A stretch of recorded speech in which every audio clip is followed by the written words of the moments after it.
Here are 5 things that I really hope change or are different in 2026 for worship culture in the local church. One is doing away with auto-tune. Live auto-tune in your church service is, let's just not do that, okay? Let's stop using auto-tune live in our church worship services. Number 2 is I hope you do less new music, because quite honestly, I think there's too much worship music being released on a regular basis and people have no bandwidth to meditate on, soak up, and soak in what's being released. More silence in your worship services. There needs to be more moments where the congregation comes face to face with a awkward moment of silence where they are just alone with their thoughts. I love ambient pads. I love a good transition, but we're so accustomed to everything being kind of curated for the service that there's no opportunity for people to just be alone with their thoughts, and they should be.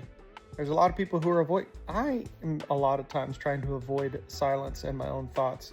People need to be face to face with those moments where they can't run, they can't hide.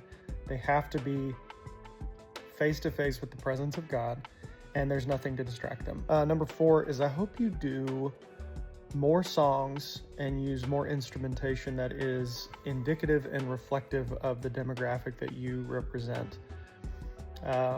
My church is in a mostly rural Texas community. I live in Amarillo, Texas. There's about 200,000 people here, which is a big small town. A lot of country music, a lot of boots, a lot of cowboy hats, a lot of good old boys, if you will. Sometimes the highly electronic, soundscape-esque nature of worship music sometimes feels at odds with the demographic that my church is in. So I hope you use more instrumentation and more sounds and more songs that are connected to your demographic. Number 5 is writing some original songs for your church that actually address the needs and the things that people are going through.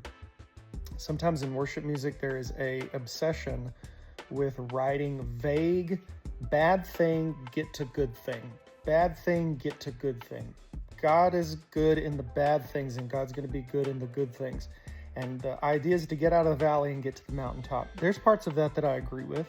But there's also the reality that in every wilderness season, every hard season that we're going through, the Lord is trying to teach us something. It's not just about getting out of bad thing, getting to good thing.